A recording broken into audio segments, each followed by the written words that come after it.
lauréat de l'année dernière, et donc cette année remettante donc de cette catégorie action citoyenne. Là aussi, catégorie qui était, voilà, ça a été compliqué. À chaque fois, on vous le dit, mais c'est vrai que c'est toujours, ça nous a pris tout un après-midi pour arriver à avoir le résultat de ce soir. Il y avait Bodyguard, donc dans cette catégorie, mais aussi Colette, Greenlee et Claro. Voilà, si vous êtes à la télé, vous les voyez s'afficher derrière nous. Léa, le suspense a assez duré. Il est temps de découvrir donc le lauréat de ce prix Action Citoyenne pour ces Tech for Good Awards édition 2022. Alors, le Tech for Good Award Action Citoyenne est attribué à Colette. Colette donc, et on accueille tout de suite Justine Renaudet. Bonsoir Justine. Bonsoir. Bienvenue sur le plateau des Tech for Good Awards. Merci. Installez-vous, cofondatrice de Colette. Oui. Eh bien bravo. Merci beaucoup. Ça c'est la première bonne nouvelle. Et avant de vous interroger, on regarde cette petite vidéo qui nous explique un petit peu ce que vous faites chez Colette. Colette est née d'un double constat.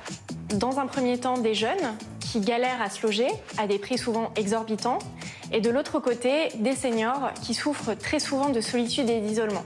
L'objectif, ça a donc été de rassembler deux générations sous un même toit pour qu'ils partagent des bons moments de convivialité, d'échange et de partage. Les avantages pour les jeunes, c'est tout d'abord le prix, évidemment. C'est 35% moins cher que de la location d'un studio classique. C'est aussi un environnement d'études qui est serein, qui est calme, qui est propice finalement à la réussite des études. On est présent à Paris et en Île-de-France. C'est une zone qui a plus de 700 000 étudiants chaque année et plus de 100 000 seniors qui disposent d'une chambre inoccupée à leur domicile. Colette, la communauté, c'est plus de 1000 seniors qui proposent une chambre libre à louer chez eux. Et depuis qu'on a lancé le projet, on a créé 900 binômes de cohabitants. Aujourd'hui, notre objectif, c'est vraiment de rapprocher les générations. On a des superbes histoires d'amitié qui se créent entre des jeunes et des moins jeunes. Et nous, vraiment, notre monde de demain, c'est un monde avec beaucoup plus de solidarité et de partage entre générations. Voilà, quel beau concept, Colette, qu'on va approfondir dans un instant. Léa, je vous invite à remettre donc ce prix à Justine pour Colette, donc, dont vous êtes la cofondatrice. Installons-nous. Alors, Justine, bon, bravo, encore une fois. Merci. Colette, quelle belle idée, je trouve. Et c'est vrai que, franchement, tout de suite, ce qui nous a plu, alors je parle là au nom de tous les... des jurys qui étaient voilà, réunis il y a quelques semaines. Moi, ce que j'apprécie, c'est ce côté à la fois voilà, rapprocher les jeunes avec les anciens qui peuvent être seuls, qui se retrouvent donc avec une présence, et puis il y a un échange. Ça peut être un échange intellectuel parce que voilà, on peut apprendre plein de choses. Ça peut être des petits cours d'informatique pour des seniors, ça peut être aussi je sais pas moi, des petits cours pour apprendre certaines choses de la part du senior vers l'étudiant. Enfin voilà, Colette, c'est tout ça. Et vous en êtes où aujourd'hui, en fait ?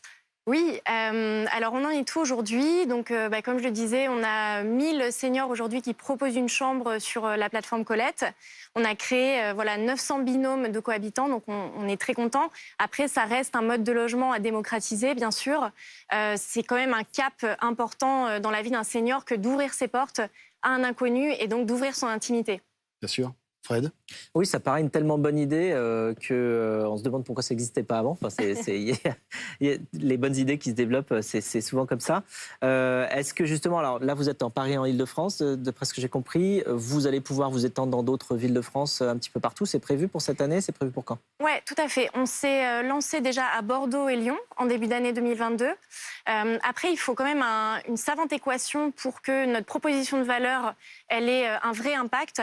On voit vraiment qu'il faut qu'on se lance dans des villes où il y a une forte tension sur le logement, où il y a aussi des jeunes, des seniors, et il faut que il y ait tout ça pour que ça prenne véritablement.